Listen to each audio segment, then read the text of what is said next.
மாண்புமிகு பேரவை தலைவர் அவர்களே, மாண்புமிகு முதல்வர் அவர்களே, மாண்புமிகு எதிர்க்கட்சி தலைவர் அவர்களே, 2 முன்னாள் முதலமைச்சர்களே, அமைச்சர் பெருமக்களே, சட்டமன்ற உறுப்பினர்களே, உங்கள் அனைவரின் மீதும் ஏக இறைவனின் அமைதியும் ஆசியும் சூழ்க. உலகத் தமிழர்களின் தாய் வீடாம் தமிழ்நாட்டின் 17வது சட்டப்பேரவையில உங்களோடு இடம்பெறும் வாய்ப்பினை இறைவனுடைய அருளாலே நான் பெற்றிருக்கின்றேன். இந்த நல்வாய்ப்பை வழங்கிய மதச்சார்பற்ற முற்போக்கு கூட்டணியின் தலைவரும் திராவிட முன்னேற்ற கழகத்துடைய தலைவரும் திராவிட போராளியுமான அண்ணன் முத்துவேல் கருணாநிதி ஸ்டாலின் அவர்களுக்கு எனது மனமார்ந்த நன்றிகளை தெரிவித்துக் கொள்கிறேன். எதிர்க்கட்சி தலைவர் அருமை சகோதரர் எங்களின் பொன்னியின் செல்வர் திரு உதயநிதி ஸ்டாலின் அவர்களுக்கும் என்னுடைய மனமார்ந்த நன்றிகளை தெரிவித்துக் கொள்கிறேன். கூட்டணியிலே சிதம்பரம் தொகுதியை எனக்கு ஒதுக்கின்ற போது என்னை உற்சாகமூட்டி அனுப்பிய எதிலும் வல்லவரான அண்ணன் ஏவா வேலு அவர்களுக்கும், எதையும் நேருக்கு நேராக சந்திக்கும் விவசாயி அண்ணன் KN நேரு அவர்களுக்கும் என்னுடைய மனமார்ந்த நன்றிகளை தெரிவித்துக் கொள்கிறேன். எனது தொகுதியின் பொறுப்பாளராக இருந்து எதிர்ப்பின் தந்திரங்களை எல்லாம் தன் மந்திர புன்னகையால் முறியடித்து 15 முறை என் தொகுதிக்கு வருகை தந்து நள்ளிரவு வரை முகாமிட்டு என் வெற்றிக்கு பாடுபட்ட அண்ணன் MRK பன்னீர்செல்வம் அவர்களுக்கும், திராவிட முன்னேற்ற கழகத்துடைய அந்த மாவட்டத்துடைய பொருளாளர் சேர்மன் MRKP கதிரவன் அவர்களுக்கும், திமுகவின் அனைத்து மட்ட நிர்வாகிகளுக்கும் இந்த நேரத்திலே நன்றியை தெரிவித்துக் கொள்கிறேன். எனக்கு சிறப்பான வெற்றியை தந்த சிதம்பரம் தொகுதி மக்களுக்கும், தேர்தல் பரப்புரைக்காக வருகை தந்த திராவிட கழகத்துடைய தலைவர் ஆசிரியர் கி வீரமணி ஐயா அவர்களுக்கும், விடுதலை சிறுத்தைகள் கட்சியுடைய தலைவர் அண்ணன் தொல் திருமாவளவன் அவர்களுக்கும், மார்க்சிய கம்யூனிஸ்ட் கட்சியுடைய முன்னாள் மாநில செயலாளர் தோழர் பாலகிருஷ்ணன் அவர்களுக்கும், காங்கிரஸ் கட்சியுடைய முன்னாள் மாநில தலைவர் அண்ணன் அடகிரி அவர்களுக்கும் மற்றும் தேமுதிக, இந்திய கம்யூனிஸ்ட் கட்சி உள்ளிட்ட தோழமை கட்சிகளுக்கும் அமைப்புகளுக்கும், அயராது தமிழ்நாட்டின் பல பகுதிகளில் இருந்தும் வருகை தந்து பணியாற்றிய மனிதநேய ஜனநாயக கட்சியுடைய தலைமை நிர்வாகிகள் உள்ளிட்ட அனைவருக்கும் என்னுடைய நெஞ்சார்ந்த நன்றிகளை தெரிவித்துக் கொள்ள கடமைப்பட்டிருக்கின்றேன். எனது சிதம்பரம் தொகுதி பல வரலாறுகளை தன்னகத்தை கொண்டது. புகழ்பெற்ற நடராஜர் கோயில் சிதம்பரத்துடைய அடையாளங்களில் முதன்மையானது. சைவ வைணவ மத ஒற்றுமைக்கு பாடுபட்ட பெரியவர் ஸ்ரீ ராமானுஜர் வாழ்ந்த ஊர் அதுதான். தேவாரமும் திருவாசகமும் இயற்றப்பட்ட ஊரும் அதுதான். சிதம்பரத்துக்கு விடுதலை போராட்ட வேங்கை திப்பு சுல்தான் அவர்கள் வருகை தந்தபோது நடராஜர் கோயிலை பார்த்துவிட்டு அந்த நடராஜர் கோயிலுக்கு வைரமும் தங்கமும் அணிகலன்களும் பதிந்த ஒரு சிறப்பான ஒரு மாலையை பரிசளித்தார்.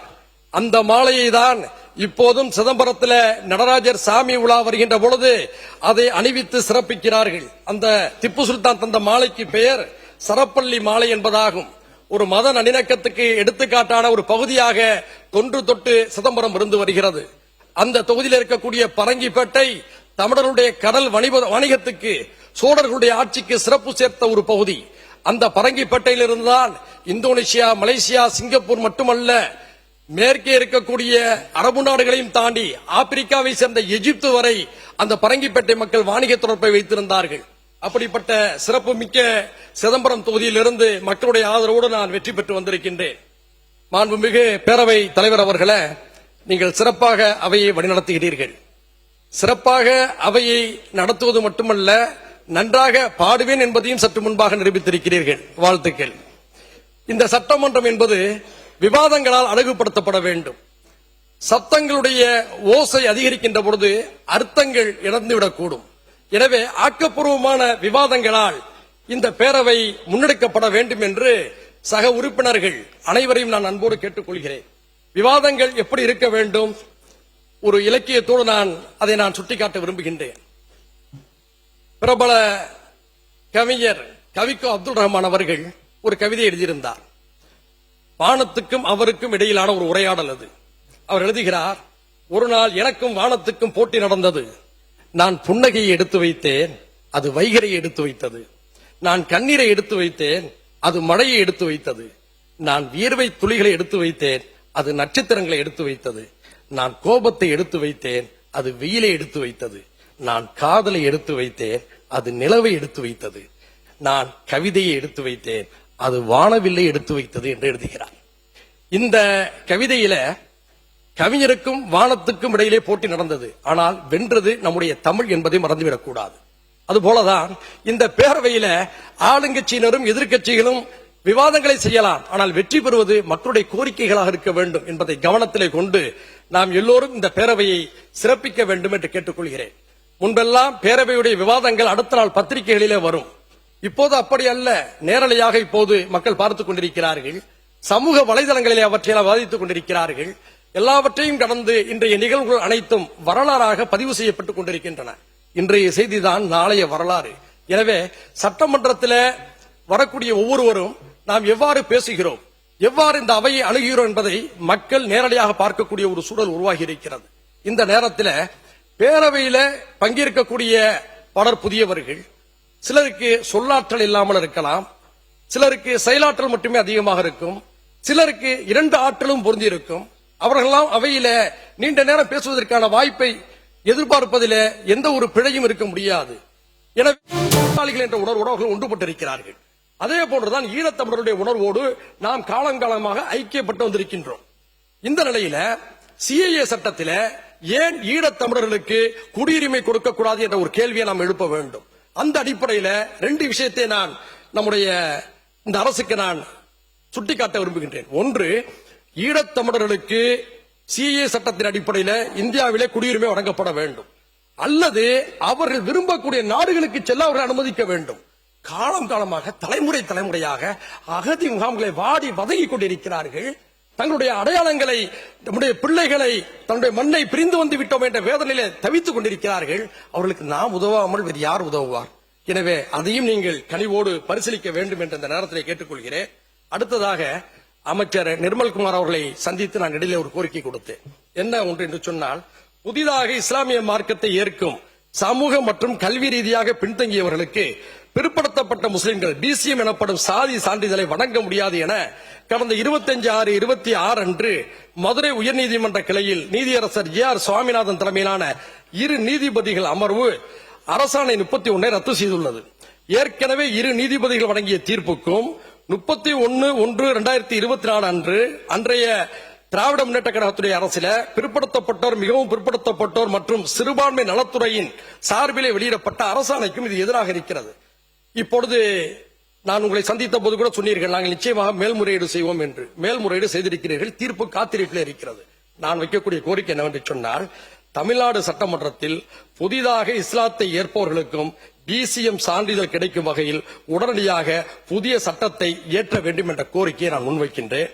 அதுவரை இந்த சட்டம் கொண்டு வரும் வரை அரசாணை எண் 31 செல்லும் என்பதையும் நடைமுறைப்படுத்த வேண்டும் என்று இந்த நேரத்தில் மாண்புமிகு முதல்வர் அவர்கள் அவையை விட்டு வெளியே சென்றிருக்கிறார். அவருடைய கவனத்துக்கும் இதை நான் தெரிவிக்க கடமைப்பட்டிருக்கின்றேன். அடுத்ததாக ஒரு முக்கியமான ஒரு கோரிக்கை, மேகதாதுவை பற்றி நாம் பேசிக் கொண்டிருக்கின்றோம். காவிரி பிரச்சனைகளில தொடர்ச்சியாக நாம் போராடி கொண்டிருக்கின்றோம், மொத்த மனநிலையில் இருந்து கொண்டிருக்கின்றோம். ஆனால் பயனுள்ள மாற்று நடவடிக்கை குறித்து நாம் ஏன் சிந்திக்க கூடாது என்பதை ஏற்கனவே இந்த அவையிலே பதிவு செய்திருக்கின்றேன். பெருந்தலைவர் ஐயா காமராஜர் அவர்கள் முதல்வராக இருந்தபோது கிருஷ்ணகிரி மாவட்ட எல்லையில், கர்நாடக எல்லையில ராசிமணனில ஒரு அணையை கட்ட வேண்டும் என்ற முயற்சியை எடுத்தார். ஆனால் அது அப்படியே கிடப்பில் இருந்து கொண்டிருக்கிறது. அந்த அணையினால் கர்நாடகாவுக்கும் பாதிப்பில்லை, தமிழ்நாட்டுக்கும் பாதிப்பில்லை. ஏனென்று சொன்னால் அணையின் இடது கரை தமிழ்நாட்டில் உள்ளது, வலது கரை கர்நாடகாவில் உள்ளது. அவரவருக்கு தேவையான தண்ணீரை விருப்பம் போல் எடுத்துக் கொள்ளலாம், ஒரு சுமூகமான ஒரு சூழலும் ஏற்படும். எனவே இது குறித்தும் நம்முடைய அரசு சிந்திக்க வேண்டும் என்று கேட்டுக்கொள்கிறேன். என்னுடைய தொகுதியான பரங்கிப்பேட்டையில அதனுடைய கடலோரத்தில் கடலில ஹைட்ரோ கார்பன் கிணறுகளை தோண்டுவதற்கான சில வேலைகளை ஹிந்துஸ்தான் நிறுவனம் செய்து கொண்டிருக்கிறது. இங்கே நம்மாழ்வாரை பற்றி சுட்டிக்காட்டியிருக்கிறீர்கள், இயற்கை வேளாண்மைக்கு பாதுகாப்பு தரும் என்று சொல்லியிருக்கின்றீர்கள், காவிரி டெல்டா மாவட்டத்தை பாதுகாப்போம் என்று சொல்லியிருக்கிறீர்கள். அந்த வகையில அந்த திட்டத்துக்கு கடந்த திமுக அரசில் அனுமதி மறுக்கப்பட்டது. நான் வைக்கக்கூடிய கோரிக்கை, இந்த தாவேக அரசும் அந்த திட்டத்திற்கு அனுமதி மறுக்க வேண்டும் என்று இந்த நேரத்தில் கோரிக்கையாக முன்வைக்கின்றேன். கடைசியாக 2-3 கோரிக்கையோடு நிறைவு செய்ய விரும்புகின்றேன். இங்கே உயர்கல்வித்துறை அமைச்சர் வந்திருக்கிறார். நீங்களும் இவ்வளவு சிறப்பாக இலக்கியமாக பேசுகிறீர்கள் எனக்கு தெரியாது, பாராட்டுகள். ஆனால் நேரம் இல்லாத காரணத்தினால் உங்களுடைய உரை சுருக்கப்பட்டது என்று கருதுகின்றேன். வரலாற்று சிறப்புமிக்க அண்ணாமலை பல்கலைக்கழகம் மொத்த இந்தியாவுடைய கல்வி பெருமையும் பேசக்கூடியது. அண்ணாமலை பல்கலைக்கழகத்தில் படித்த மாணவர்கள் உலகம் எங்கும் பரவி இருக்கிறார்கள். அப்படிப்பட்ட சிறப்புக்குரிய ஒரு பல்கலைக்கழகம் தான் இந்தி ஆதிக்க எதிர்ப்புக்கு எதிரான போராட்ட களத்துக்கு தாய் வீடாக இருந்தது என்பதை மறந்துவிடக் கூடாது. இந்தி எதிர்ப்பு போராட்ட வரலாற்றை பற்றி பேசுகின்ற போது அண்ணாமலை பல்கலைக்கழகத்தை புறக்கணித்து விட்டு யாரும் சென்றுவிட முடியாது. கொடும் தீயை எதிரிகள் எய்த போதும் அதுக்கு எதிராக மார்பை பிளந்து காட்டி போராடிய மாணவர்களை கொண்ட பல்கலைக்கழகமாக அது திகழ்ந்தது. அந்த பல்கலைக்கழகத்தை 2013 தமிழ்நாடு அரசு கையகப்படுத்தியது. அதன் பிறகு தொடர்ச்சியாக பல பிரச்சனைகள், சம்பள உயர்வு சம்பந்தப்பட்ட பிரச்சனைகள், பென்ஷன் இல்லாமை, பணி நிரந்தரம் இல்லாமை என்று தொடர்ச்சியாக பல போராட்டங்கள். இந்த நேரத்தில் மாண்புமிகு உயர்கல்வித்துறை அமைச்சரை, பல்கலைக்கழக நிர்வாகத்தையும் போராட்ட குழுவையும் சந்தித்து ஒரு முத்தரப்பு பேச்சுவார்த்தைக்கு நான் ஏற்பாடு செய்தேன். அதுக்கான தீர்வு கிடைக்கும் என்று சொன்னார்கள். ஒரு நிமிஷம். ஆனால் அந்த தீர்வுக்கான அவகாசத்தை ஜூலை 31 என்று சொன்னார்கள். இதுவரை இல்லை. நான் என்ன சொல்கிறேன் என்று சொன்னால், எதற்கெடுத்தாலும் நிதி பிரச்சனையை பற்றி பேசிக் கொண்டிருக்கிறார்கள். அதிலே நியாயம் இருக்கிறது, நான் மறுக்கவில்லை. ஆனால் அதுக்கு ஒரு மாற்று தீர்வை நான் சொல்லிவிடுகின்றேன். அண்ணாமலை பல்கலைக்கழகம் 1000 ஏக்கர் பரப்பளவு கொண்டது. கட்டிடங்களோ அதிகபட்சம் 2 ஏக்கர் கூட இல்லை. இவ்வளவு பெரிய ஏரியாவை நல்லெண்ணத்தோடு கொடுத்திருக்கிறார்கள். இப்போது நிதி சிக்கலிலே அந்த பல்கலைக்கழகம் இருக்கிறது. நாவலர் நெடுஞ்செழியன், பேராசிரியர் அன்பழகன், ஆசிரியர் ஐயா வீரமணி, இப்படி எண்ணற்ற தலைவர்களை தந்த ஒரு பல்கலைக்கழகம் 1000 ஏக்கரில் ஒரு 50 ஏக்கரை விற்றுவிட்டால் மொத்த நிதி நெருக்கடியும் சமாளித்து விட முடியும். எனவே இதை குறித்தும் தயவு செய்து பரிசீலிங்கள். நிதி நிதி என்று சொல்லி அந்த பிரச்சனையை நாம் நீர்த்து போக செய்துவிடக் கூடாது என்ற யோசனையை நான் இந்த இடத்துல வைக்கின்றேன். உறுப்பினர் சுருக்கமா முடிச்சிடும். அடுத்ததாக 14 ஆண்டுகளை கடந்த ஆயுள் சிறைவாசிகளை சாதி மத வடக்கு பேதமின்றி விடுதலை செய்வதை குறித்து நீங்கள் பரிசீலிக்க வேண்டும். சிறைச்சாலையின் நோக்கம் என்ன? தவறு செய்பவர்களை திருத்தி மீண்டும் சமூகத்தோடு இணைந்து வாழச் செய்வது. அவர்கள் தண்டனை காலத்தை அனுபவித்து விட்டார்கள்.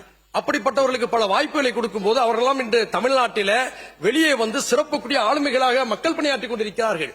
தோழர் தியாகு தூக்கு தண்டனை கைதி, அவர் விடுதலை பெற்றார். இந்த தமிழ்நாடு எங்கும் அரசியல் வகுப்போடு நடத்திக் கொண்டிருக்கிறார்.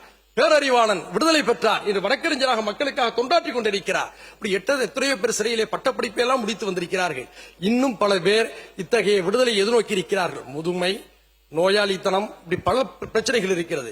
அதை நீங்கள் பரிசீலிக்க வேண்டும். அதிலே மிக முக்கியமான ஒரு விஷயத்தை முன்வரிசை அமைச்சர்களுக்கு நான் சுட்டிக்காட்ட விரும்புகின்றேன். கடந்த திமுக ஆட்சியில 14/2/26 அன்று அரசாணை 82 வெளியிடப்பட்டது. இதன் அடிப்படையில் கோவை, பாளையங்கோட்டை, புழல் சிறைகளில் இருந்த 15 சிறைவாசிகளுக்கு 60 நாட்களுக்கு சிறப்பு சிறைவிடுப்பு கிடைத்தது. அது முடிந்த பிறகும் மீண்டும் அவர்கள் சிறைக்கு அனுப்பப்பட்டார்கள். அவர்கள் மீண்டும் ஃபர்லோ என்ற விடுப்பை கேட்டு விண்ணப்பித்திருக்கிறார்கள். சட்ட அமைச்சகமும் அதற்கு பரிந்துரை செய்திருக்கிறது. எதிர்ப்பு தெரிவிக்கவில்லை. நான் பாராட்டுகின்றேன். ஆனால் இந்த கோப்புகள் மாண்புமிகு முதலமைச்சர் வசம் தேங்கி இருப்பதாக சொல்லப்படுகிறது. எனவே இந்த விஷயத்தில் கனிவு காட்டி அவர்களுக்கெல்லாம் சிறை விடுப்பு கிடைக்க உதவிடுமாறு இந்த நேரத்தில் கேட்டுக்கொள்கிறேன். கடைசியாக ஒன்றை நான் சொல்லி விடைபெற விரும்புகின்றேன். FCRA என்ற ஒரு சட்டத்தை மத்திய அரசு மசோதாவாக கொண்டு வந்திருக்கிறது. வெளிநாடுகளில் இருந்து நம்முடைய நாட்டில கல்வி, மருத்துவம் உள்ளிட்ட எண்ணற்ற தொண்டுகளை ஆற்றுவதற்கான வாய்ப்புகளையும் வசதிகளையும் தொண்டு நிறுவனங்கள் பெற்று வந்தன. அந்த தொண்டு நிறுவனங்களுடைய பணிகளை முடக்கும் வகையிலும் எண்ணற்ற சேவைகளை நாசம் செய்யும் வகையிலும் ஒரு வகையான தந்திரத்தோடு ஒன்றிய அரசு FCRA எனும் வெளிநாட்டு நிதி பங்களிப்பு கட்டுப்பாடு சட்டத்தில் திருத்த மசோதாவை கொண்டு வந்திருக்கிறது. இது கல்விக்கு, மருத்துவத்துக்கு, சமூக சேவைக்கு மிகப்பெரிய ஆபத்தை ஏற்படுத்திவிடும். எனவே இந்த சட்டமன்றத்தில் FCR மசோதாவுக்கு எதிரான ஒரு தீர்மானத்தையும் நிறைவேற்ற வேண்டும் என்று இந்த நேரத்தில் கேட்டுக்கொண்டு, மாண்புமிகு பேரவைத் தலைவர் அவர்களே, தொகுதியுடைய 4 கோரிக்கைகளை சொல்லிவிட்டு எடுத்து மூலமாக தந்து விடுகின்றேன். மிக முக்கியமாக சிதம்பரத்தில் எங்களுடைய அண்ணாமலை பல்கலைக்கழகத்தில் மீண்டும் சட்டக்கல்லூரியை தொடங்குவதற்கு நீங்கள் நடவடிக்கை எடுக்க வேண்டும். பரங்கிப்பேட்டையில் ஒரு பெண்கள் மகளிர் கல்லூரியை தொடங்குவதற்கு நீங்கள் உதவ வேண்டும். குமராட்சி பகுதியில் ஒரு முதலை பண்ணையை நீங்கள் அமைக்க வேண்டும் என்று நான் நேரத்தில் கேட்டுக்கொண்டு இதர தொகுதி கோரிக்கைகளை எடுத்து முழுவதுமாக தருகிறேன். அதை ஏற்றுக்கொள்ளுங்கள் என்று கேட்டுக்கொண்டு சிறப்பான வாய்ப்பை தந்தமைக்காக மீண்டும் உங்களுக்கு நன்றியை கூறி அமர்கிறேன். நன்றி.